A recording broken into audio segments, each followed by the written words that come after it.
మెదక్ జిల్లా కొల్చారం మండల కేంద్రంలోని జిల్లా పరిషత్ ఉన్నత పాఠశాలలో బడిబాట కార్యక్రమాన్ని చేపట్టారు. ఈ కార్యక్రమంలో మంత్రి కొండా సురేఖ, నర్సాపూర్ ఎమ్మెల్యే సునీతారెడ్డి పాల్గొన్నారు. అయితే ప్రోటోకాల్ విషయంలో కాంగ్రెస్ నేతలు సునీత లక్ష్మారెడ్డి అనుచరుల మధ్య తోపులాట చోటు చేసుకుంది. సరస్వతికి శుభాభివందనములు.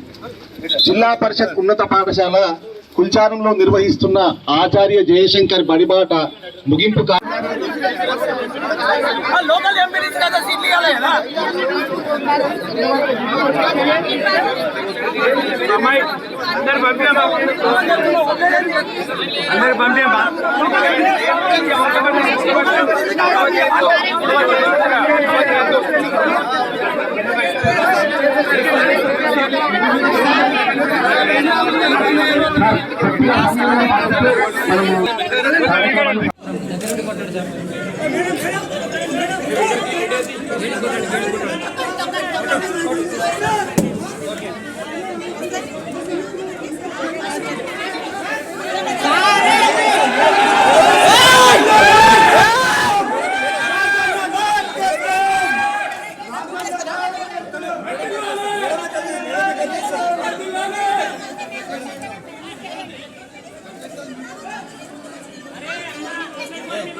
అమ్మ ఆదర్శ పాఠశాల కమిటీ వీవోను సభ్యులు